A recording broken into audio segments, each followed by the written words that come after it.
Have you ever said yes to something and you didn't know quite what you were getting yourself into? During my first year at UConn, I was sitting at work, just minding my own business, and my coworker turns to me and he says, "Do you want to join this engineering club?" When I walked into the club the next Tuesday, I met the team. The team is made up of three main parts. Number 1, the Mechanical Engineering Senior Design Team. Number 2, the Electrical Computing Engineering Design Team. And number 3, the Club Portion, free labor. Now that I met everyone, they told me the plan for it all. The competition we are going into is the American Society of Naval Engineers promoting electric propulsion competition. It's a big event where loads of schools get together to build electric boats and test their limits. Competition is made to make electric alternatives to gas-powered boats. So they're promoting electric propulsion by making electric boats. And then we get to race other schools to see who has the best electric boat.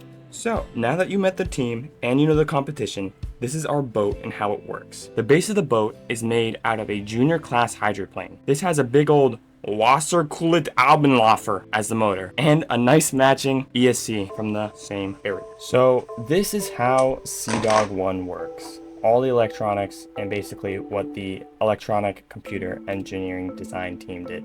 So the boat starts by having a battery. The battery goes to a shutoff switch before it goes to the ESC. So that's the shutoff, and then this is the ESC. ESC is like the brains. It goes to the motor, but it also goes to the linear actuator, which is the steering of the ship. So that is the quickest way to explain exactly how this works without getting too into how many watts, how many amps, and all that stuff. But in the boat, it all just sits in that middle compartment. There's nothing in the fins. The battery's right here in the middle. It's the heaviest thing, so it should be kind of near the back of the boat. And then right at the very back is the ESC, and then hanging off the back is the motor. If you want a full in-depth video on how the boat works and all the electronics, there is a link below to the Senior Design Demo Day. Now, before I show off just how cool this boat looks, I have to let you know the design process that went into making it. The design started off with torpedoes from like fighter planes. I took this inspiration to make a husky themed fighter plane shark style thing. Yeah. So taking the shark, I made it into a husky, added some ears, and I put it all on some plywood with the help of Cormac as well. So this plywood then turned into cardboard, and we had stencils for the paint. After I made the final design in my notebook, I got to painting. The painting took around 20 hours of work, including us sitting there watching paint dry while I watched Michael Reeves and Ludwig go across Japan on motorcycles. In the end, this is how it came out.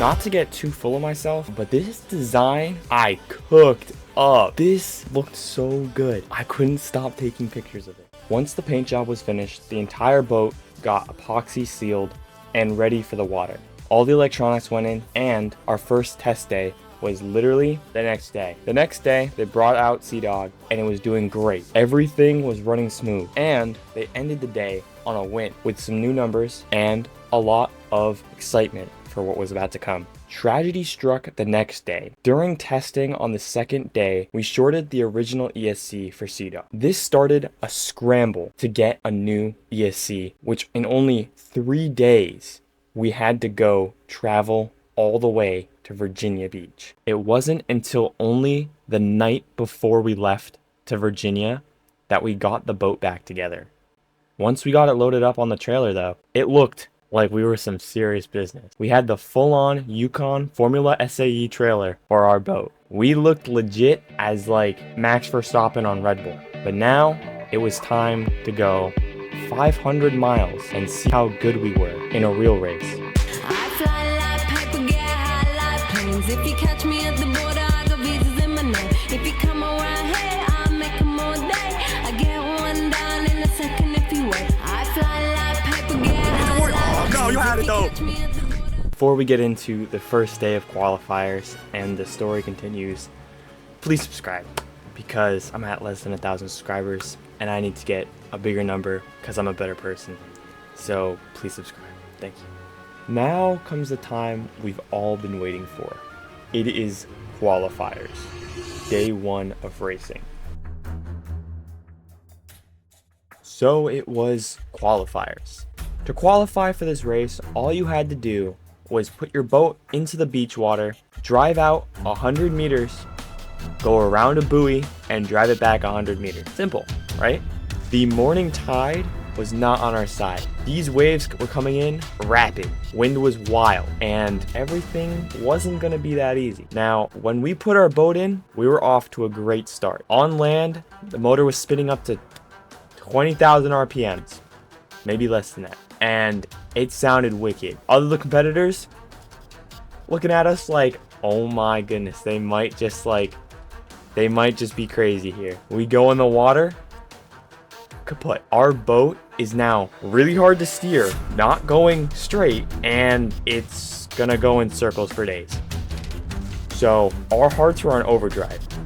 Danny, our driver, is trying for his life to get this boat back to us. The boat is now about 100 meters the wrong way. It is going down the river, and everything looks lost. We are fearing for our lives that we're about to lose this, and we just drove 500 miles one way for no reason. So the judges turn to us and say, if we can get it back, we'll qualify. And there was hope.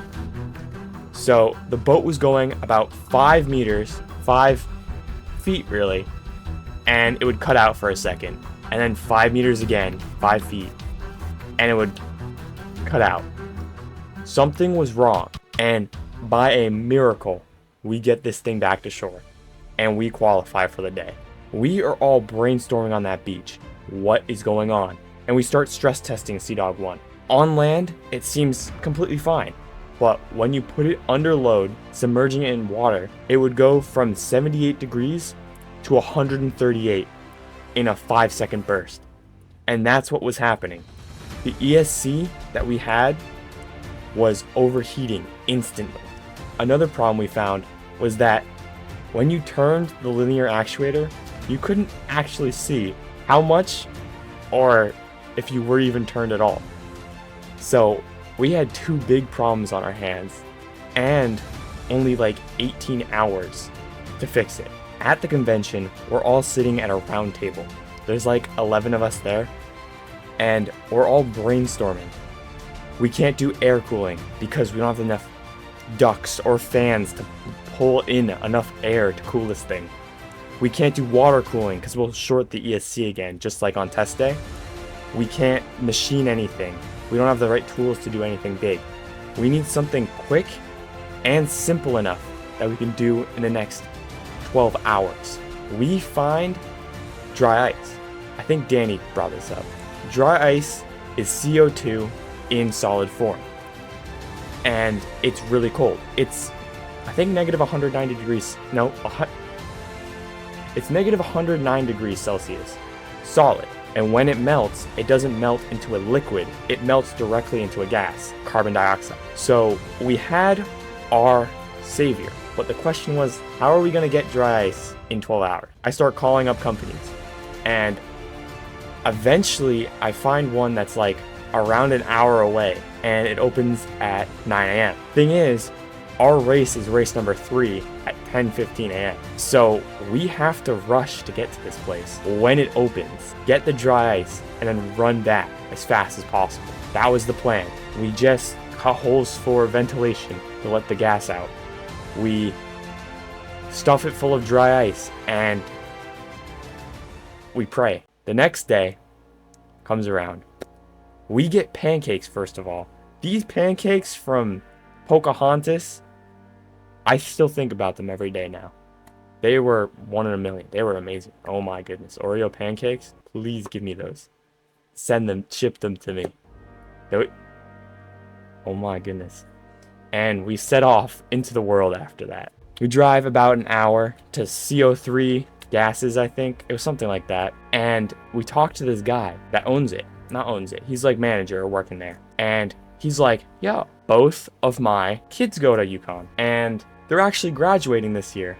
which we were like, no way. So is most of the senior design team on this. So they gave us an extra 5 pounds. We get 30 pounds of dry ice and we book it back. We get there 5 minutes before the race and we stuff it full of dry ice and silica, because the silica, when condensation forms, will soak up the water and it will be a really good engineering workaround. So the plan was in motion, the boat was set, and there was nothing we could do other than drive and pray. So after the boat left our hands, the only thing on our minds was when it was going to fail. We had no testing, no prior anything for this test, but as we watched it go off into the race, we saw it fly.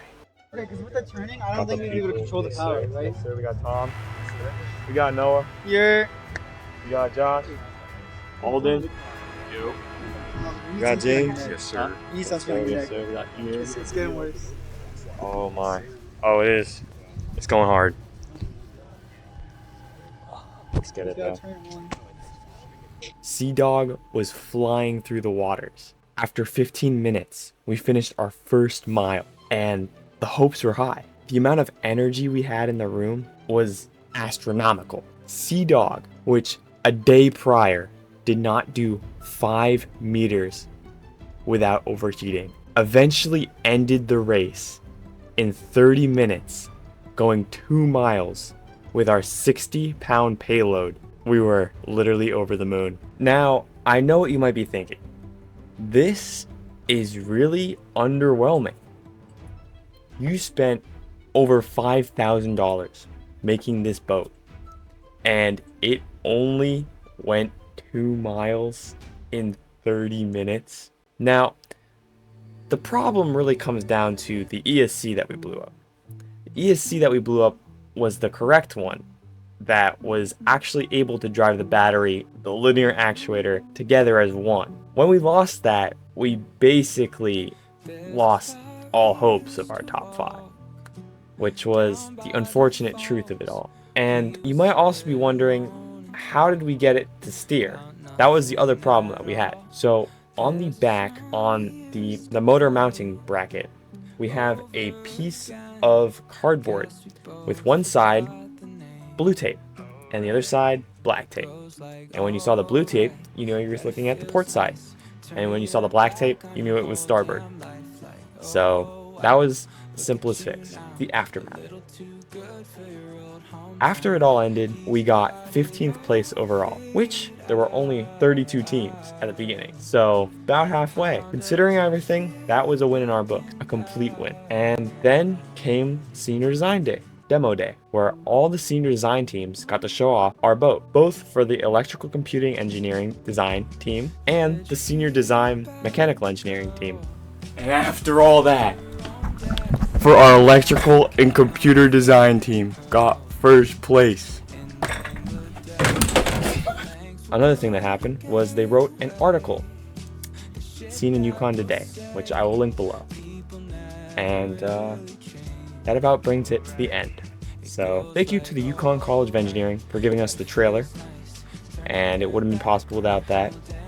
Thank you to all of our sponsors. We had Belimo, Defender Marine, DeWalt Props, Mike Schmidt Racing was actually the one that gave us the hydroplane. Am I missing something? I'm missing something with italic letters. Thank you to everyone that helped us. And if you're a company looking to help a UConn team, please let us know. Shoot me a DM on the Electric Boat Club Instagram. And please follow the Electrical Boat Club Instagram if you want to get involved with this. If you're going to UConn next year, or you go to UConn right now, follow the Instagram. And goodbye to all of our senior design teams. Thank you all for watching. If you enjoyed this video, please subscribe.